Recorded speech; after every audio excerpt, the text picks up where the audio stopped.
Welcome to Hollywood Bulletin, where we uncover the stories behind the headlines and legacies that never fade. Florence Griffith Joyner, known to the world as Flo Jo, wasn't just the fastest woman alive, she was lightning in human form. Her record-breaking sprints in 1988 remain untouched, but what followed her incredible rise was a tragic fall no one saw coming. On September 21, 1998, her husband found her cold and lifeless at just 38. The autopsy revealed not drugs or scandal, but a hidden condition she had since birth: cavernous angioma. Her sudden death sparked heartbreak and a shocking family feud that tore loved ones apart. Florence was born into deep poverty in the Watts Projects of Los Angeles on December 21, 1959. As the seventh of 11 children in a broken home surrounded by crime, she had big dreams and faced relentless teasing, yet she held on to her ambition to be an artist, designer, and poet. Her childhood was filled with conflict, discipline, and resilience. Running became her escape.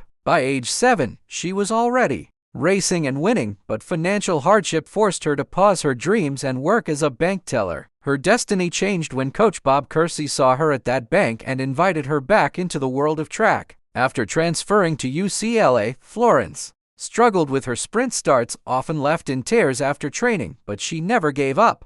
By 1980, she competed in the Olympic trials, but the U.S. boycott of the Moscow Olympics crushed her Olympic hopes. Back at the bank once more, she faced despair until Kersee helped her return to college and redirect her energy to the 200 meters. Her dedication paid off. She won NCAA titles in the 200 meters and 400 meters, and a silver medal at the 1984 LA Olympics. Still, that silver didn't satisfy her. After leaving the sport briefly, a chance meeting at the 1980 trials blossomed into love when Florence married fellow Olympian Al Joyner in 1987 after a Los Angeles earthquake convinced her not to wait for the future. Their spontaneous Vegas wedding became the start of one of track's most powerful partnerships. Al became her coach, financial backer, and biggest supporter, helping her train in bold, unconventional ways, like lifting 320 pounds and performing 1,000 sit-ups a day. Her transformation was undeniable. In 1987, she clocked personal bests, and in 1988, she shattered the world with a 10.49-second 100 meters at the U.S. Olympic trials, an unbelievable time that still stands today. She also ran the 3 fastest 100 meters races ever over 2 days. Her 200 meters record of 21.34 seconds at the Seoul Olympics was equally untouchable. She won 3 Olympic golds and 1 silver, proving she was in a league of her own. However, suspicion followed her historic success. Many, including athletes caught in doping scandals, accused her of using drugs, but she never failed a single test. The IOC even ordered extra tests, and none found any evidence. Despite that, whispers persisted. Then came another shock at just 29. Florence retired from track and field, citing business opportunities and a desire to explore other ventures. Her sudden exit came just as random out-of-competition drug testing was about to begin, fueling more speculation. But she moved on, designing the Indiana Pacers uniforms, launching dolls and clothing lines, writing books, and promoting fitness as part of President Clinton's council. Privately, though, Florence was suffering. In 1990, she had her first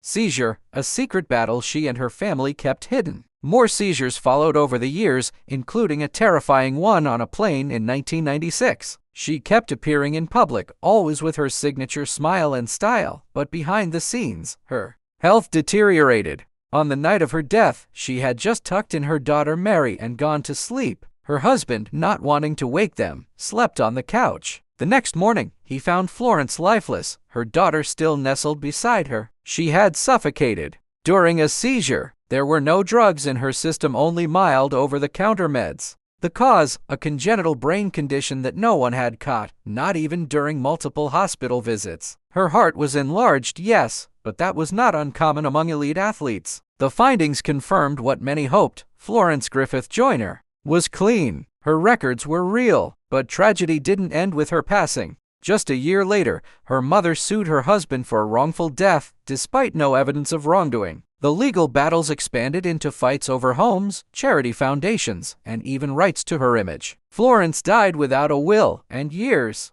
of bitter courtroom clashes over her $3 million estate drained most of its value. Her husband, devastated, talked to her photos around their home, drowning in grief and guilt, wondering if sleeping upstairs that night could have saved her. The media had hounded her in life, and even in death, her family tore itself apart. Through it all, the memory of FloJo, the fastest woman ever, a devoted mother, wife, and fierce competitor, remains unmatched. Her legacy is not just in the record books, but in her relentless drive to rise above every obstacle. If this story moved you, show your love for greatness that never dies. Like this video, subscribe to Hollywood Bulletin, and don't forget to turn on the bell icon for more true, unforgettable stories from the world of fame and legends.